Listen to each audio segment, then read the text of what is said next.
Hello, everyone, and welcome back to the Autopsy with Maddee P. I'm your host, Maddee P. Girl. What's cracking, Queen?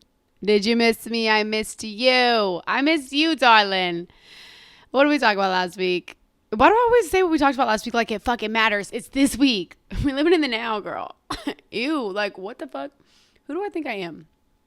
So, last week we talked about judgment. That's right. I have a little more energy than last week. I was in the trenches last week, everyone. I'm in the trenches roughly once a month. Roughly. There's just 1 week where I'm like, why did I do this? And I spiral out of control. That being said, I have a question for you. I've got a question for you. What if, because I vlogged the mountain trip. I just got back from the mountains. Okay, I was in Black Mountain. Yes, I was, girl. Yes, I was. Why am I talking like this? I don't know. Leave me alone. And I vlogged the trip. And it's actually kind of good. I'm excited to edit it. First, I should probably focus on the podcast. Then I'll worry about that. And I'm like, how insane would it be if I posted one vlog and one podcast a week? Would you guys seize out? Would I seize out? Do you want to see that? Because honestly, I ain't a bad vlogger. I'm kind of funny or whatever. Okay, enough, Maddie. Take a deep breath. Jesus, fuck. Now, how was Black Mountain? It was so good. Thanks for asking. It was a great time. I played mommy because everyone was drinking, but the smell of the kitchen grossed me out, so I didn't clean that much like I usually do. Does that matter? Why would I say that? I don't know. But I had a great time. Ellie Belly went. And actually today, Ellie's at the groomer. And I took her to the groomer, obviously, where she is right now. And then I decided to go to the pool because it's sunny. And then I came back to the house and it's empty. I literally had to play music off my phone because I was like, I'm devastated. Like her warmth and her comfort, she's my dog, by the way, brings me so much peace, like to a level that is innate and like I can't comprehend. And it's really depressing when she's not here. And usually she's on like laying on the couch watching mommy, like being my supporter, being the peanut gallery. She's not there right now. So that's upsetting. Now, she loved the mountains, but I'll tell you, I got to tell y'all something while she's not here behind her back. So we went on this hike. I got up early and was like, I'm going to go on a hike. I know everybody's going to be a little hungover, so I'm going to go do my sober girl shit. You know, sometimes I just got to sneak that into vacay. That's what it is. Oh, okay. I'm going to bounce back and forth. I don't care about what you think. Sorry. Oh my God. The vlog is based a lot in what to do as a sober girl going on vacay with your friends that drink. Okay. So if you need any help and you want to stay sober, but you have this big event coming up, whatever, no, fuck that event. Stay sober, queen. Stay sober, girl. You can have a grand time. So this is one of the mornings I woke up and decided to have a Grand Ole Opry. I've been using Grand Ole Opry a lot as a phrase of speech. Is that even a phrase? It is for sure. But, Ellie and I went on this little hike, girl. It was Lookout View Falls. Grappling hook. If you know what that's from, bonus points. Grappling hook. If you know what that's from, bonus points. Grappling hook. Now, Ellie and I went about not even a full mile, and Ellie upchucked. She threw up if you don't know what upchuck means. I feel wrong telling her business, but it's like, I got Ellie when she was already an adult. Ellie and I met as friends, okay? Before we were roommates, and I'm now her mommy, okay? We were friends, roommates, mommy. And when we were just friends and roommates, you know how Ellie and I connected, actually? I'm just going to tell the world. I guess today's warm-up's about Ellie. One time I was tripping shrooms in Florida, and it was just Ellie and I wanted to have, like, my own trip. See, I used to think things healed me, but literally I was causing psychosis in my brain. And it was such an upsetting ego death day for me. And if I would have just gone around people and not been on drugs, hey, like what the fuck? It doesn't matter. We can't change the past, right? Scars are deep, okay? And Ellie was the only one with me. And we just connected in this way, y'all. Ellie and I just really connected. And I was like, she's mine forever. I'm never letting her go. And we just like, our eyes like met and we were just like, we're meant for each other. Like, I'm meant to be your mommy. Now, that being said, I also call myself mommy a lot. And that's something you guys don't know because I do it in real life, mostly at the restaurante that I work at. Help, I'm still at the restaurante. I hate it there. I don't really. I love my job, but serving people sucks. Anyways, I'm just a chatterbox today, okay? Oh, I say mommy a lot there. I call myself mommy. I don't know. I get giddy, I get going, and I just do it. Because I am a mother. Mamacita? Mommy? I am. That is something that I am. That's one of my favorite roles, is to be Ellie's mommy. So back to the three points ago. We're looping back. They're warm-ups for a reason, everyone. Leave me alone. Ellie and I met as friends, okay? She was already grown at this age. She's older than me. And I don't think y'all understand that about your pet. She's older than you. Put some respect on her name, honestly. Like, she is your senior, girl. And Miss Ellie Mae is my senior, Miss Ellie Mae. She's also the queen of Sweden. She's also bread pudding, which I think I told you guys that before, about her being bread pudding. And she's also fall. She's orange, though, so I guess it's kind of a given. And I don't push her far out of her comfort zone. So, like, at home, I take her to the dog park, and we go on, like, short walks. But she gets very easily overheated. She's got an undercoat to her. So I let her be, especially in the summer. Like, we're just going to go potty. And she's low-key an elder. I just kind of got done saying that. But she's, like, 8. So she's, like, what? 72? Wait, if that math is right, my heart just actually cracked in my chest. I just croaked. That's it for me. Oh my God, that's heartbreaking. Devastating. I want to cry. Anyways, Ellie's 8 years old. So I don't push her out of her comfort zone. So she was not ready for these hikes. But I figured she could go a little bit of the way. She could not. She could not. And like, I want to blame myself for that because it's like, mommy, like, I should be fit for this. But at the same time, it's like, girl, you don't want to be. You don't want to leave that house, queen. And I let you. I'm okay with that because we're equals. And I always say this, and maybe this would be different if I had a dog that was crazy. Ellie does not tear things up. Never. I've never witnessed her tear anything up, ever. Does not tear things up. She has only used the restroom once in the house, and that was my fault because I gave her too much steak. Okay? One time since I've owned her. One. She does nothing wrong. I'm sorry. I feel bad that I'm talking about her potty while you guys are watching. I hear her. This is kind of rude. She does nothing wrong. So in this house, we are equals. We're equals. I'm mommy, and I provide anything that she could ever need in the whole world because she's a princess. But we're equals. I don't yell at her. If she does something wrong, which she doesn't. But like, sorry. And when she barks at men, I'm like, good girl. And they look at me like I'm crazy. But I'm like, she's protecting me. She's repaying her mother. Am I talking about Ellie too much? All right, I'm going to shut up. I don't know how we got here. What's going on today, girl? But that's the T on Ellie Mae. Miss Ellie Mae. Miss Ellie Mae Jenkins. Queen of Sweden. Deadass, that's how I talk to her. If y'all knew the way I talk to her, you'd be appalled, honestly. It's better than talking to myself. And maybe that's why I feel so lonely. Because I just talk to her. And they say you're supposed to... Okay, I said I was done talking about her. You're probably bored, but they say you're supposed to talk to your dogs and tell them about your day. So I do all the time. And I tell her, mommy's going to make money for rent. Mommy's going to AA so she doesn't drink tequila anymore. Do you want mommy to drink tequila? No, you don't. You remember that. You hated it. Mommy was dropping glass. She doesn't like loud noises, just like me. Dropping glass, slamming around the hallways, crying, out late, up all night. Mommy didn't used to get up till 11 p.m. Nowadays, if it's 11, I'm like, we've missed the whole day. What do we do with ourselves?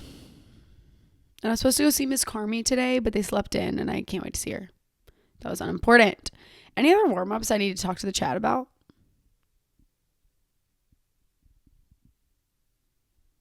Have I seen anything on the internet? The interconnected webs?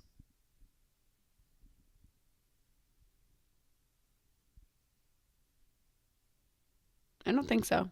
I just scoured the brain, but whenever I went to scour it, it was empty.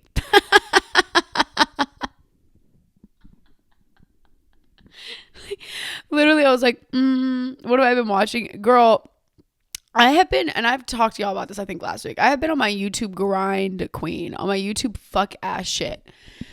And I'm watching people that, like, I don't know why. I just watch them. They're comfort people. One of them is a Christian girl. And their thing is Abby and Ryan.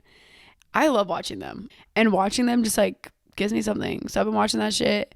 And then I think I already told you last week about Maggie McDonald. I'm back on that shit, too. It's hard. It's honestly... My life is so dependent on this fucking Mist and Fury book right now. The second that it leaves my hands, I'm like, fuck, oh my God, I have to wait till I can read again. And it's probably not healthy, but like, it's so good. It's running my life. Like, it's okay. And then I also found in my camera roll, not this camera roll, that camera roll, like the Sony camera. And I was looking through it because I'm like, damn, this shit is clogged up. How am I supposed to record today?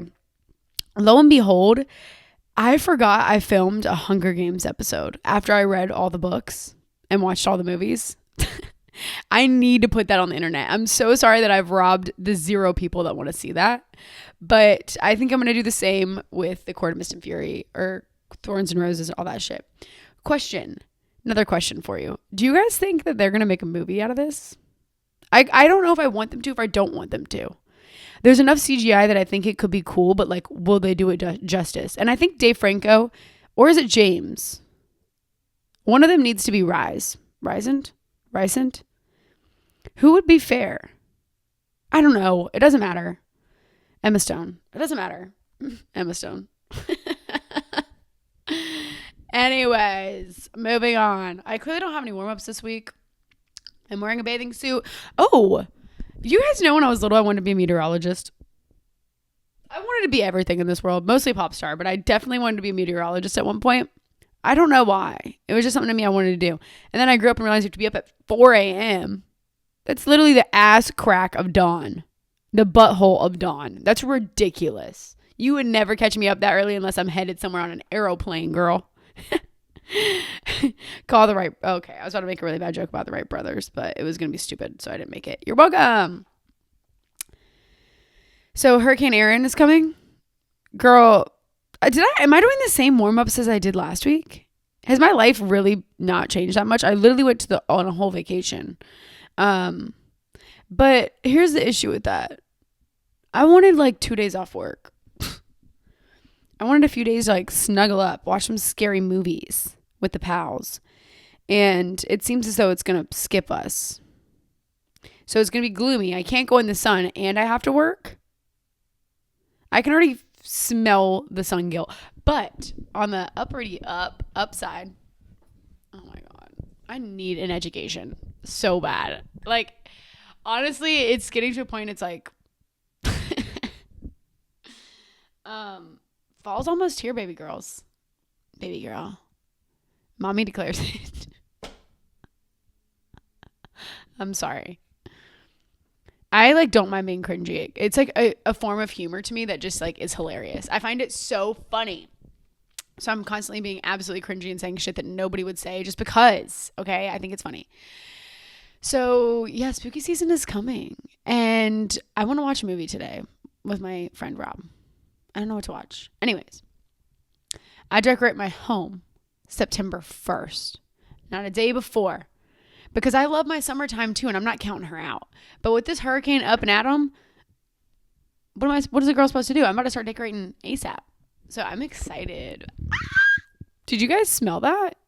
Pumpkin spice. I feel like I should just hop right in because I'm genuinely wasting your time. Now, hey girl, hey. What are we talking about today, girl? We are talking about social anxiety.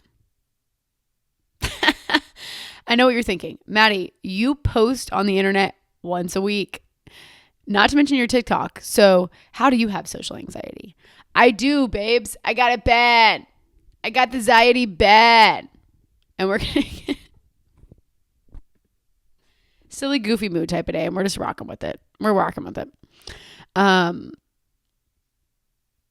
I may end up talking about a few things kind of in here, but we'll start, of course, as I do most things, in my history of social anxiety. We had an generalized anxiety episode. So if you were looking for help with anxiety, it's a few episodes back. I want to say it's episode 31, 30 maybe.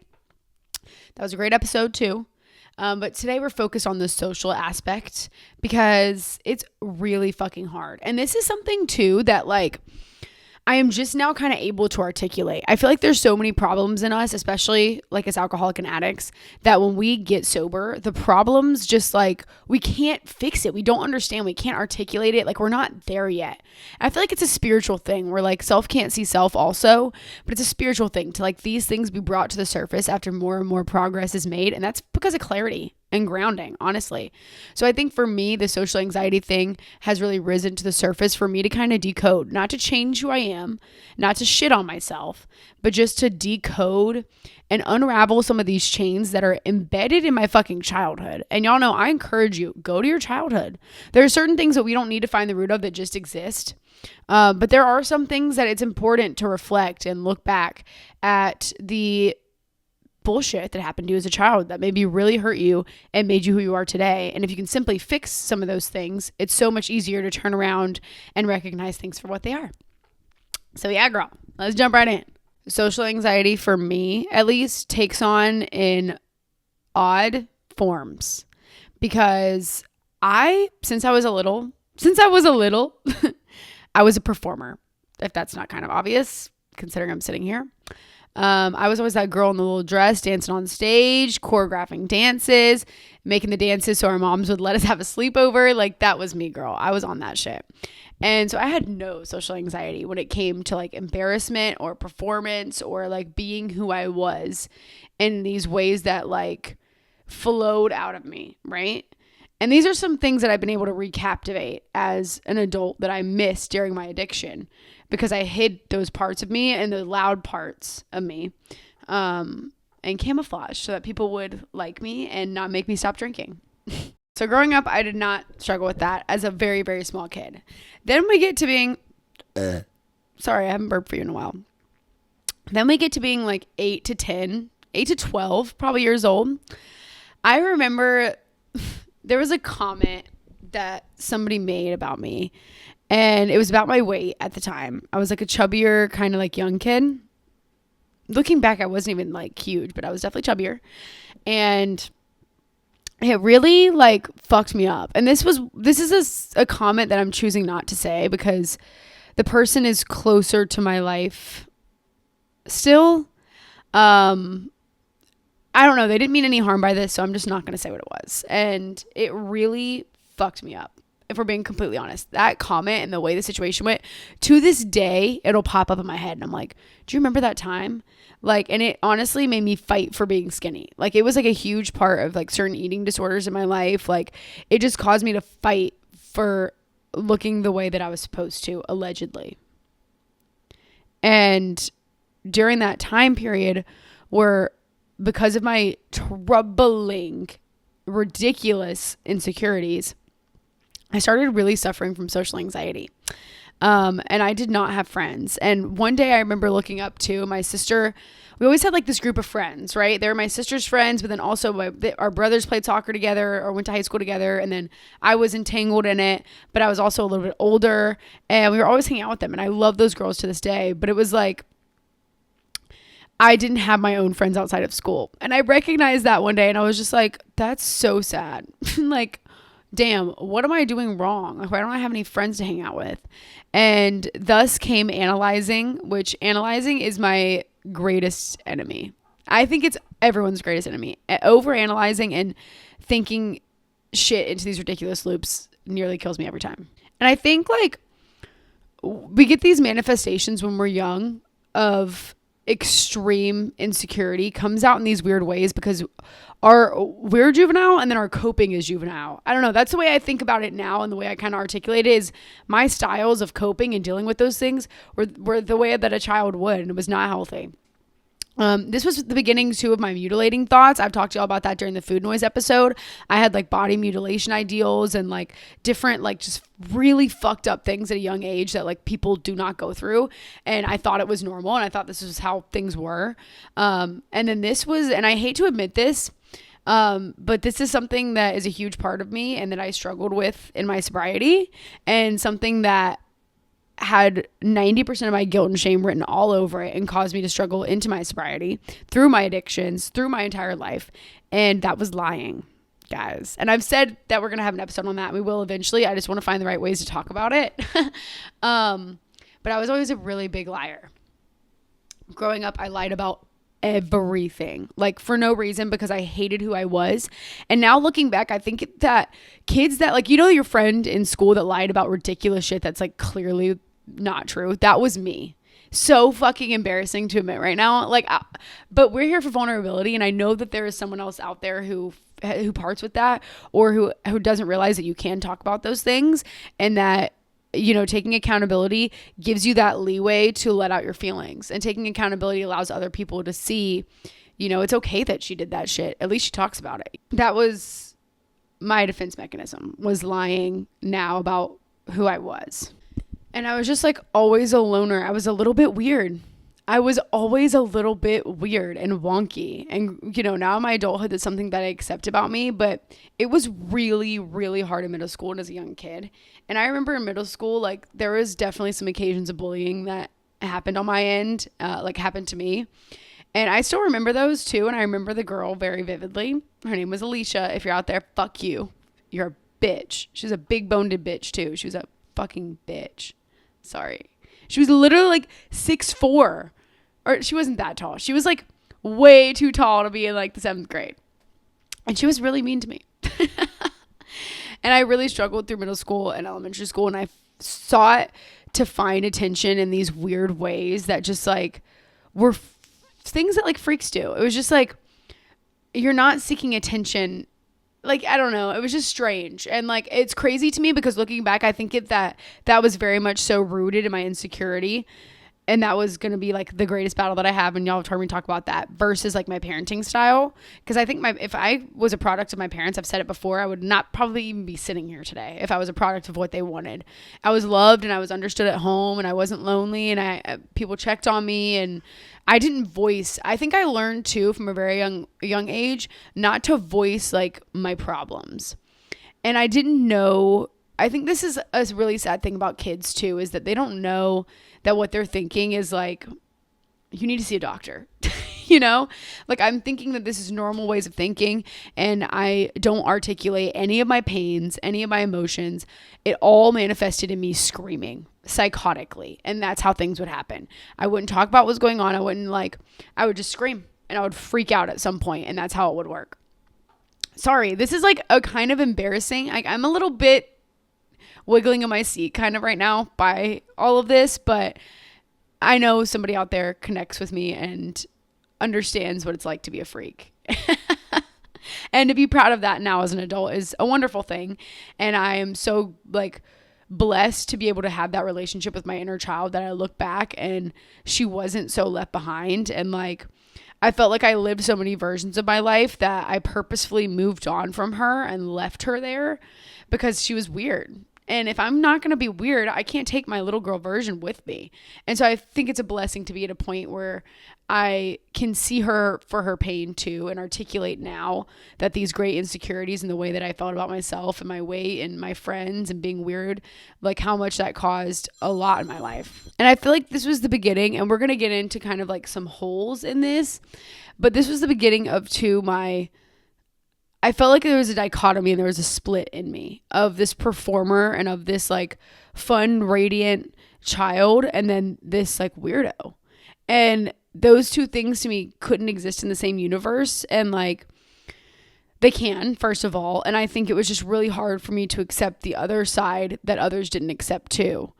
And I mean, that's part of like being a child, obviously, and like you grow into that. But that was something I faced forever. It was just like there's this split inside of me where there was different personalities. Like there was just like different versions of me, and I didn't know when kind of they would come out. And I don't mean that in like a DID way, like not in a personality disorder way, just in who I am. And that caused a lot of social anxiety because I didn't know who I was going to get that day. And we'll get into that more because drugs made that worse. But you know, as I got to like the end of high school, I got into high school really. First bit, I was still weird as fuck and absolutely batshit crazy. And then I evened out. I got normal and like not normal. I think I just started to accept myself. And when I got into college was when drugs hit, obviously. Because drugs hit for me before alcohol. I loved alcohol always, but like drugs were my main thing before I became an alcoholic. And I think Charleston and food and bev had a lot to do with me leaning into my alcoholism. But I'm first and foremost, I'm an addict, and that's when drugs hit. But during high school, and then I went to college with some of the same girls that I was really close with in high school. One of those being Allie, my friend who passed away. And I think like what helped me in the social anxiety aspect of it was that these girls, I was blessed and I had an extremely good support system with them, and they were really good friends of mine and really, really wanted me to be who I was. And they loved me for that. They loved my individuality. Hey, can you talk? Hey, are you on drugs right now? My individuality and not just Allie too. Of course, Allie was my doll for that, but like I have some other great friends who I'm not sure I should mention on here that I think really helped me pave the way. And I think had I not gone to college with those girls or been friends with them during high school, that things would be a lot darker for me a lot sooner. And I don't know if I would have even tried to go to college or what my addictions would kind of look like. And I think it'd be a lot darker. So if you listen and you know who you are, I love you and thank you for that experience. You really helped me from killing myself. So I love you for that. Dropped out of college, Florida hit. As y'all know, and we don't have to talk about this every time we go through like kind of some times in my life, but Florida was a great time for me, but it was very dark psychologically, very, very dark psychologically. I was deeply depressed, horribly anxiety ridden, but I started this new relationship of drugs. I wasn't in like a straight addicted phase yet, but I had, to me, what marks the pillars of an addict, and y'all have heard me say this, is that weird relationship with pain. And that strange reason that you love to feel that open wound that like a Coke might leave or Molly might leave or even acid or whatever your DOC is. It's this weird relationship and entanglement you have where you hated it and you hated the feeling of it and you felt sick, like you could vomit from how much pain that ego death situation kind of brought you, but for some reason you're in love with it.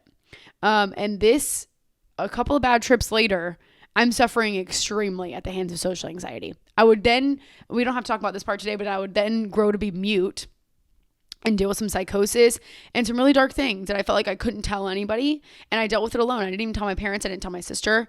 I wrote about it. So I think if like when I go back and read my notebooks or like some of the music I made and different stuff, it's like, oh, well, happy you lived, girl. Cause what the fuck is that? And I think I like tried BetterHelp a few times or something. And like, I don't know. I didn't. And that was an issue I faced forever where I wasn't upfront about my emotions, about my feelings. And I think that's where I struggled in connection, was that these girls talk about how they feel. They talk about like their boy problems and all this stuff. I don't talk about those things. So I'm lacking in my connection with these people because I'm not partaking in spilling my guts. I'm not partaking in telling my traumas and my fears and all this stuff because I feel wicked. I genuinely feel wicked and disgusting and like a freak, and like they could never understand what's going through my brain. And until I met those girls in high school, and I mean, I had other friends along the way too, but those were the people that really helped me to open up about those deep, dark pains that I was feeling. And in Florida, I didn't have those girls. And I had some great people in Florida, some fantastic people in Florida, but I didn't know them the same. And it was just hard for me. A big point of social anxiety in general, at least in myself, is that my disease wants me to be alone. Point blank. There is no explaining to that. My disease wants me to be alone. And I think sometimes the social anxiety aspect gets mixed up in that. And so I think that that's the reason there's holes in it. And sometimes I don't even feel like I can qualify as social anxiety, but I sure as fuck can. Because whether it's my disease or we label it social anxiety, whatever it is, something wants me in the dark, and it wants me in the dark bad. To this day, that's shit that I fight. To this day, I go outside when I don't want to. I go hang out with people when I don't want to, because that darkness looms over me. It just looms. And I'm in a happy, like healthy state, but that's just something that I'm cautious of because it's a huge part of who I am. And we can get kind of back into this part of that I kind of talked about earlier, a little bit of the dichotomy, because, you know, being a performer, and I don't know why I call myself that, but like that's how I always felt. And like being that way and having holes in my socialization, my social life was really hard. It was kind of like little pockets in my personality that just weren't adding up. And like, I felt crazy. Absolutely insane. And I don't even need to just shovel the whole psychosis and mute situation and how bad the Florida thing got, because that was just drug based. And, you know, as I started to grow out of that too, and this is kind of getting a little more somewhat my personal life now of the way that I feel, because that's still the way I feel, is like there are these different sides of me sometimes that, and those little pockets that exist where like I skip over being a performer and I'm empty for a second. And I don't know if that has to do kind of with the fact that I'm on go, go, go, and that my job is very like me selling my personality and personality oriented. So like, and maybe it's part of burnout. Maybe that's also why I feel that. But I think I'd be that way anyways, no matter what my job was. And I think I'm good at my job. Thank you very much. Because that's the type of shit that causes me not to trust myself, and then causes thus more social anxiety, because it's these little pockets where I don't know her.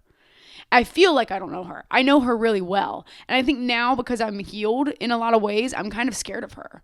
And that shows I'm not healed, right? Because I'm like, why is she back? Like, I recognize her and I can feel her warmth, but like more so like a dragon with hot air breathing down my neck is the closer version of warmth that kind of exists as.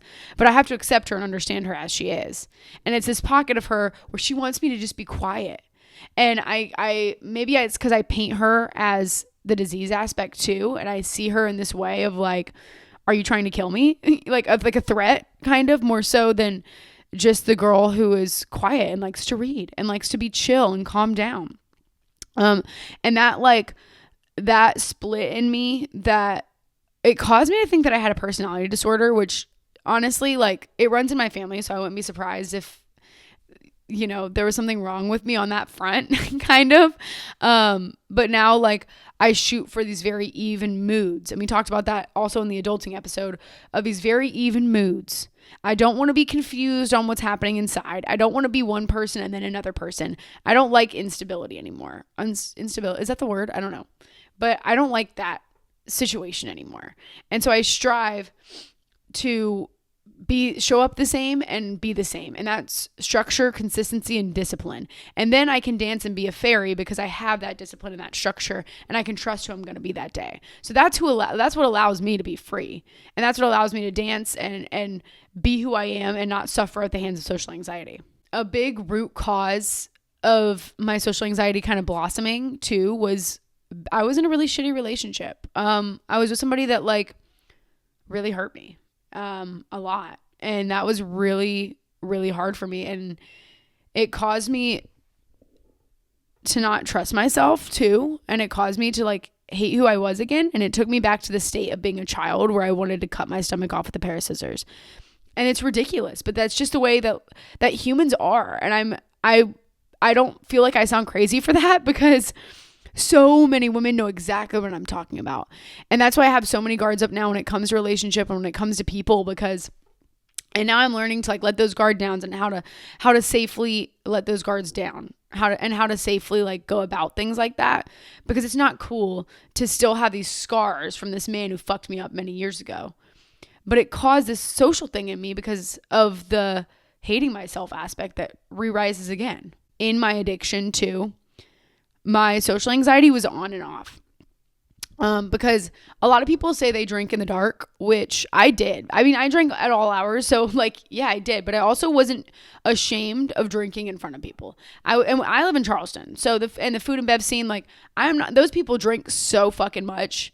There's so many people that drink as much as I do, if not more.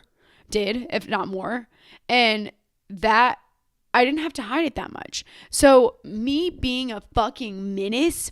And honestly, too, it made me feel on top of the world because I could talk to anybody in any situation. There was no part of me that's like, oh my God, it's a human talking to me. And that dichotomy split where I hate a human talking to me for some reason, when I really love human interaction. You know what? You get what I'm saying? Do I sound crazy this episode?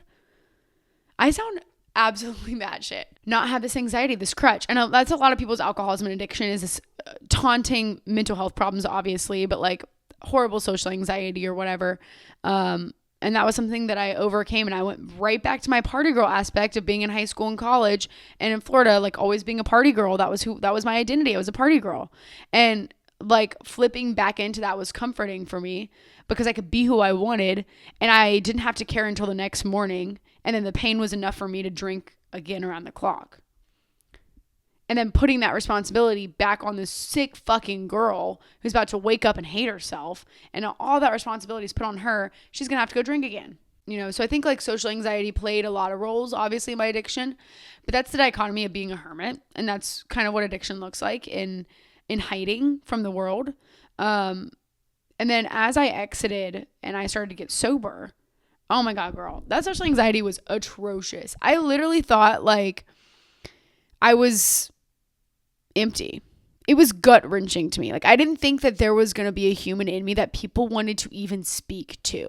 And that was how bad alcohol had fucked me up. Was like, I didn't even think anyone would want to speak to me. If I don't have alcohol, what could possibly be interesting about me? Honestly, I think what it is too, and to articulate it for you, is like, I'm not interesting enough to be sober, is what I thought. And I don't know if that's just me that partakes in that thought, but it's like, I'm not interesting enough.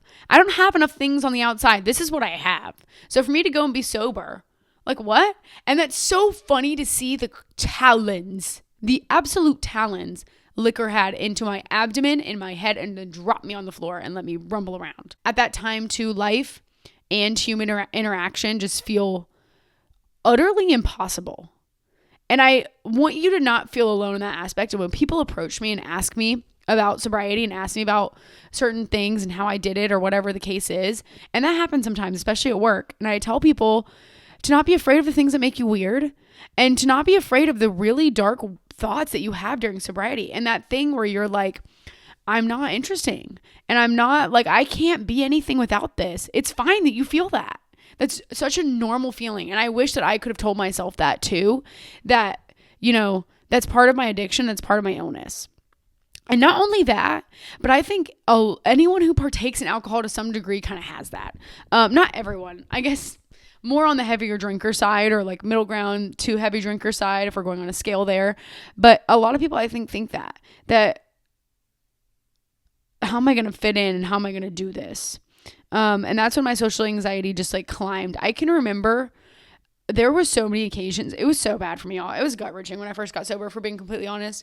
It was great, and I encourage you to do it. But like, obviously, it was hard. I'm not here to downplay that shit and tell you that it's rainbows and fuzzies, because it's not. And I remember feeling my heartbeat in my ears going into work. I remember being at tables. This is what I did for years. For years, I go to this job and do the same thing every single fucking day. But I'm going to talk to a table, and my ears are ringing, and I'm like, my voice is shaking, and I feel like I can't speak. And it was just like this bubble that I lived in of anxiety and of getting over addiction too, and not having my crutch. And I had my on and off moments with it, of course, and still, even getting sober, what existed? That facade that I'm okay, constant. Anyone outside of my body, I'm okay. You can freak out internally, and you can go home, and you can do that in the dark. But you can't do that to people, near people, none of that shit. And that caused a great detriment to me, because what does that do? That looks inward, and that's analyzing. And that's that sick, dark, twisted dragon Maddee monster that wants to pull me back into the dark, and that causes awful social anxiety. And so I think the main takeaway today too is to let your feelings out. And I know it's so simple, but you have to speak to somebody about what you're feeling. And if getting sober is gut-wrenching for you and it's really hard, don't be afraid to admit it, and don't be afraid to go to at least one person. Find one person that you love that makes you feel genuinely cared for and understood, and just let your emotions out. Because if I would have done that at that time, I would not have suffered so greatly for, a good chunk of my sobriety, trying to understand and unravel this fucked up, tormented place that I had created inside my brain that wanted me to die. And it's almost crazy to think how suicidal I was too at these times. And that is insane that I'm walking around with a smile on my face. I want to die. Constantly, I want to die. And that was a monster that I faced a lot of my life. And now it's something I take very seriously, especially because of Allie. At the beginning of sobriety, I literally locked up my apartment and swallowed the key. Girl, I was not outside. And y'all know that if you've watched any episodes before. I was not outside, girl. I wasn't trying to be. And I couldn't articulate that too at the time. So instead I just felt like a shit friend. But it's so normal to take that route. Like, it's impossible to go out and go back drinking. You have no reason to fucking be there. And I used to well, I can't really say this again because this is something I've said 50,000 times, but I used to side with the belief that, you have to have fun if you're going to be sober and pretend that you like going out with and doing shit. Like, no, you don't. You don't. And you don't have to fucking lie about it. Because it causes a horrible anxiety because, again, you can't trust yourself to, you think, be what you're supposed to be. And then you're lacking and all this stuff. It's a disease. And when you recognize it like that, it's not you lacking in this horrible social anxiety. It's your disease. And it's something that you're going to have to overcome. Even hanging out with people that were really close to me was hard. Like, I remember my sister having to drag me out of the house. My sister coming over to see me. And I would be like unlocking the door slowly, like, who's at my door? Like, seriously. And it's so sad, but that's how bad my social anxiety was that I felt like I couldn't even be with my mom, And I felt so bad about it. But it's just the way I was. And it was just like a serious effort to either leave these four walls or have somebody come into the four walls, or just a serious effort to be social at all. Two, it was in a way I thought I was so broken that if they knew the truth, they wouldn't love me. Like, if they knew what it was like inside of me, they would not speak to me. And that's honestly makes me want to cry because I love me so much now and I love her so much. And I just feel so fucking bad for her for having thoughts like that, to where you think that even your own mother or your own sister or your own friends don't want to be around you because of how broken you are. And that's crazy. Like, it just makes me sad. And I just want anyone out there, if you're feeling anything remotely close to that, I want you to know how seen you are and how understood you are. And that's why I sit here and I admit to my lying, and I admit to hating myself, and I admit to suicidal ideologies. I admit to this darkness that exists in me and continues to in some ways, because that's a battle of life. And I deemed it important that I search for experience now versus happiness, and I don't overexhaust and overanalyze that socially anxious girl and the girl who seems like sometimes she can't have fun or sometimes she can't get out of that little bubble. And that's okay. That's like, it's a piece of me. And I don't want you to feel like you have to force that anymore, because forcing that and closing up and locking the key and throwing things away, like, that was what hurt me more so than even the dark side was lying about it. People who don't understand you, if you're watching this, like, don't understand how exhausting anxiety is. Like, absolutely exhausting. When I tell you my social battery is dead, it's like, it's starting to scar me to continue to be out or to continue to, like, be hanging out or, like, whatever the situation is. It's like, it's hard for me and it's scarring. And then I start to think of myself differently.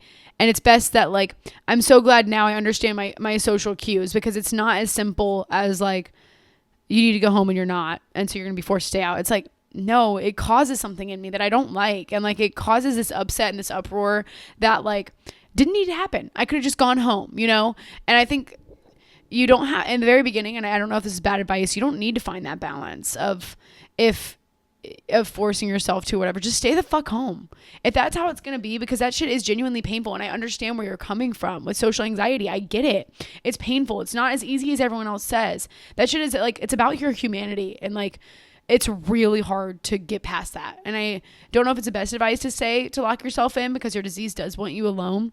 But I think to some degree, don't force yourself.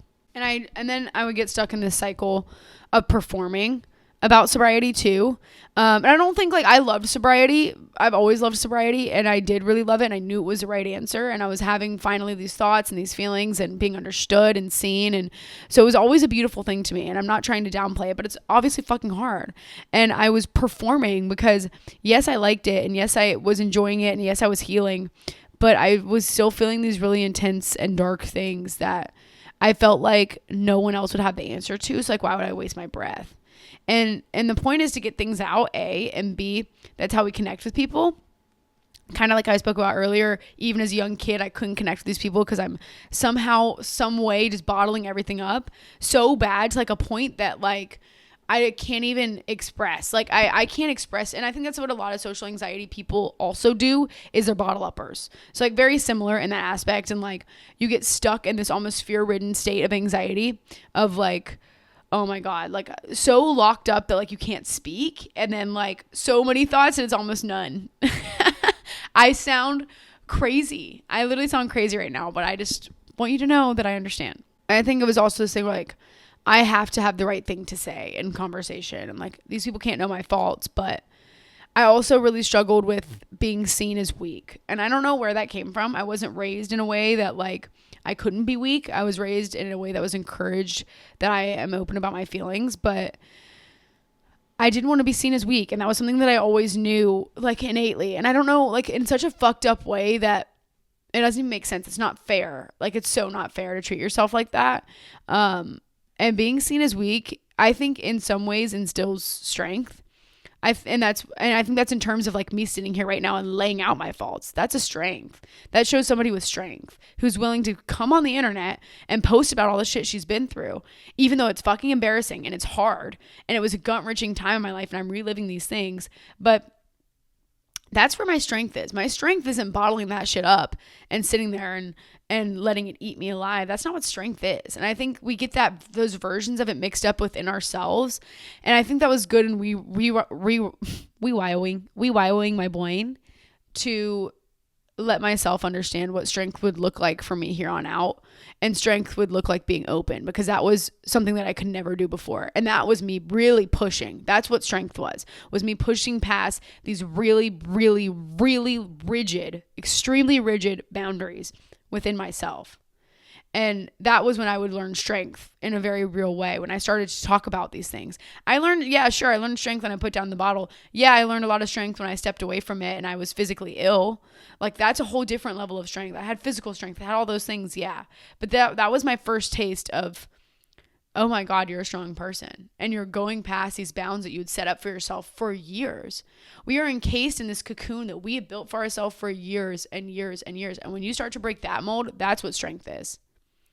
Not going in further, the strength is forming out and like blossoming into a butterfly, which is so fucking cheesy and I want to laugh at that, but like that's the truth. When I envisioned myself in the pain that I had made myself, it was like a spun literal web. Like literally I can like picture an animal like just spinning it and like breaking free of that and not being eaten by the spider was like the best decision that I ever made. And it was a strength that was more importantly instilled in me in the rooms and in AA, watching people break their strength and their mold, because addiction and anxiety addiction, anxiety, and alcoholism are all very personal, and how we wrap our mental health up and do these weird games and twists and turns is very personal. And so I'm not going to reach out to someone even on here that has similar thinking, or meet someone that has similar thinking, but they still have fucked up thinking, right? And like in their own twisted way, they came out of it and they saw light and spoke about their feelings and reached out when they needed help. And that was something to me that was so beautiful, because it was something that I didn't comprehend I could do. Genuinely, I just thought that wasn't how life worked.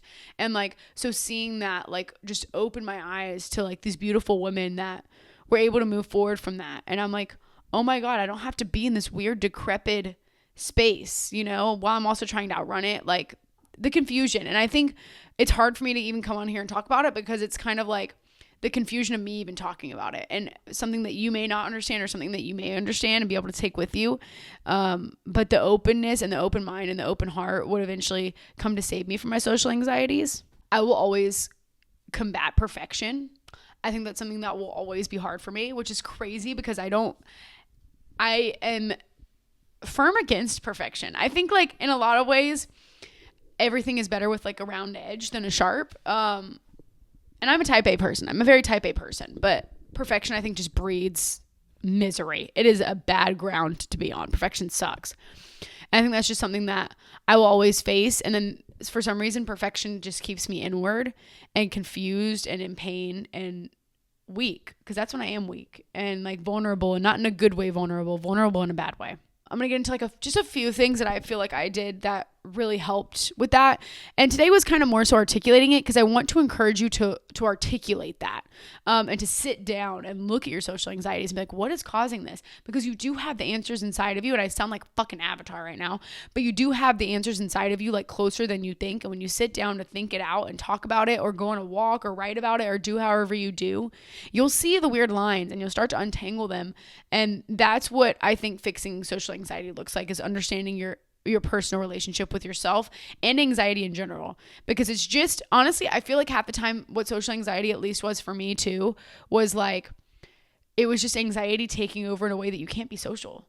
And I do think there's different aspects of that. I think my battery drains and this dichotomy in my personalities, but at the same time, a lot of it was my worst social anxiety times was just overwhelming generalized anxiety.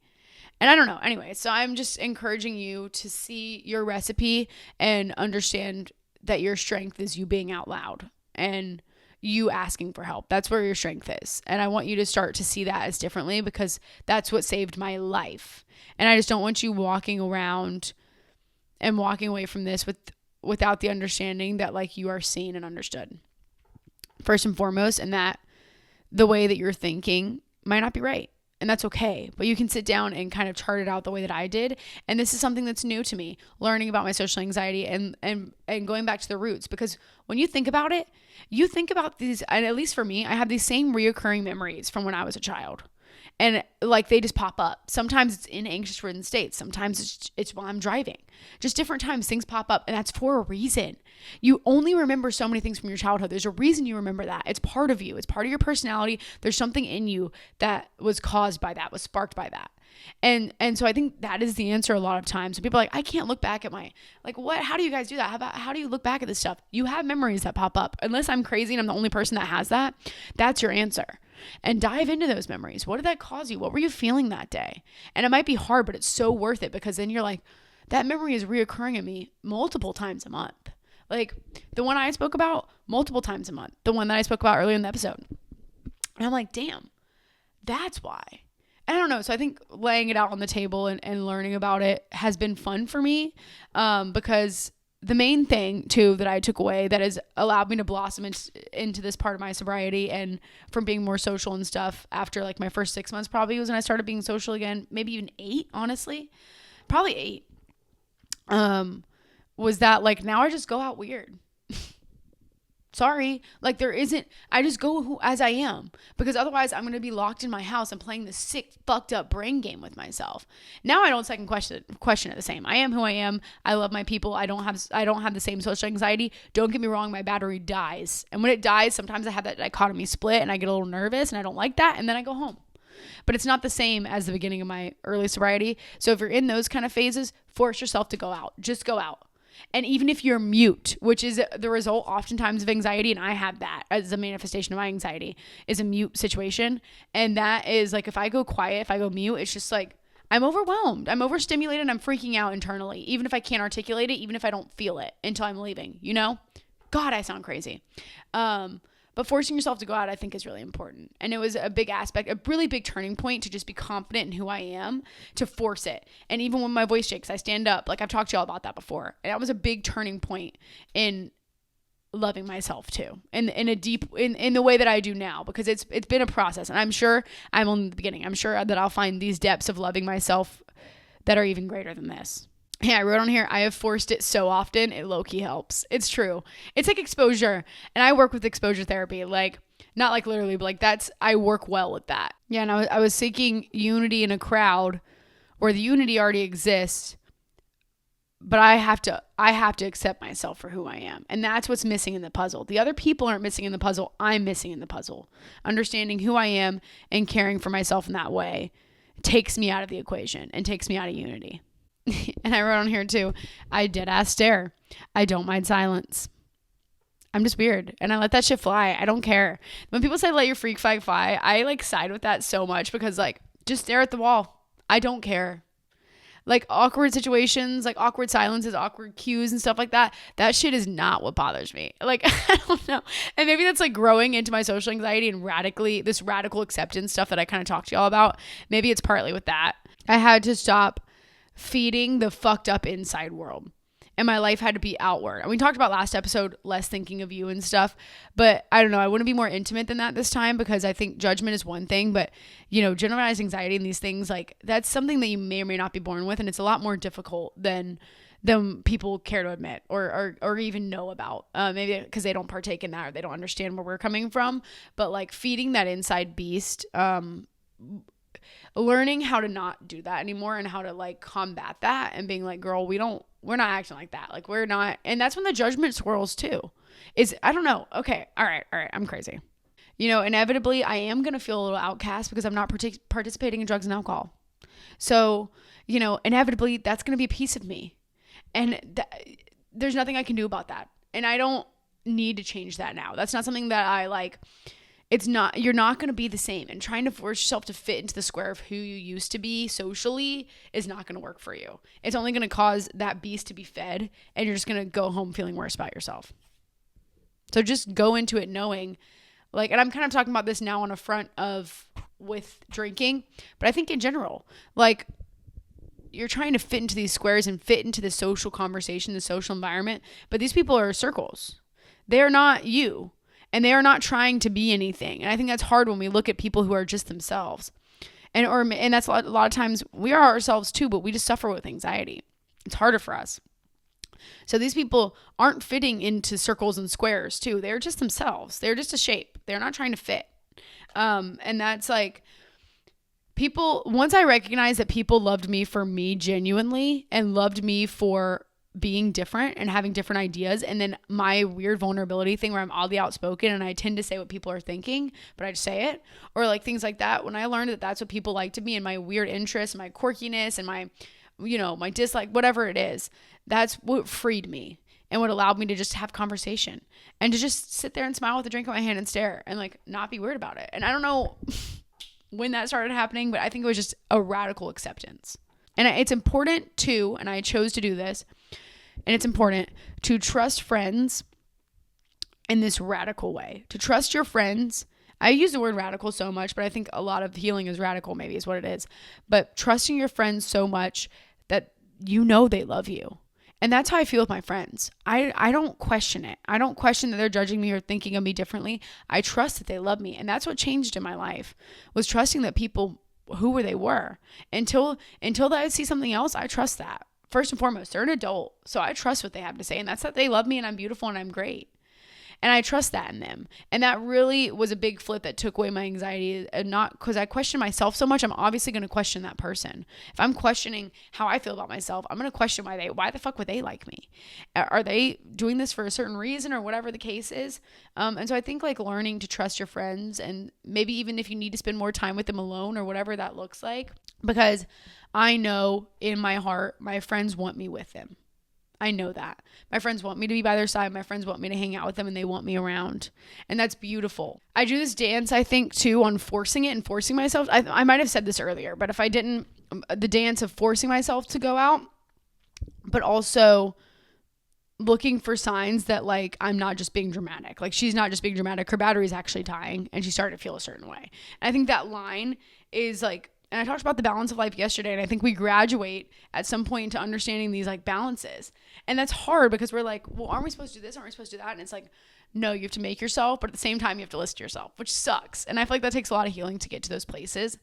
But that's how I dance now whenever I'm out. It's just like, if I hear her screaming and like, I'm like, girl, because sometimes I have a feeling where I'm like, I hate this. And I push right past it and I'm having a great time. I am happiest when girlhood is at the center of my life and socialization is maybe not the center, because I think I'm best with work at the center and girlhood, but socialization being an aspect is a pillar of my life. And it's a pillar of everyone. We need unity. What's the opposite of addiction? Connection.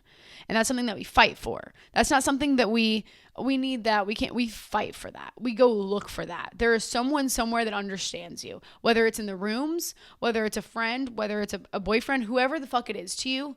That's something you need to fight for. You need to fight for relationship and fight for unity, even if it's just your family. You don't even have to have any friends, but that's something that you need, because you can't fight this battle alone. Let alone the drugs and alcohol. You hear this anxiety and shit we're talking about. I know you part with some of it. You can't fight that shit by yourself. And the more sober I get, definitely the more my social anxieties improve. 100%. And then I think also it's important to take away this, I use the word omniscient, I think, a lot in here, but taking away this like omniscient thing where you think you know what people are thinking. You don't. You don't. And I don't mean to talk to you in this way, but I wish I could snap myself out of that feeling too, because I remember looking at myself, trying to look at myself through eyes of other people and trying to know what they're thinking. I don't know. It's not my responsibility. I'm here to relax and have a good time. And then I'm putting this huge like responsibility on my shoulders when I'm supposed to be having a good time. Like, how does that make sense? And so I think like flipping that too, and I keep using flipping a lot today, but flipping into a less omniscient state of mind where what you're focused on is the task at hand and conversation and not your insides, and combating that, which is another example of being consciously in your body. And I definitely think grounding was a big tool.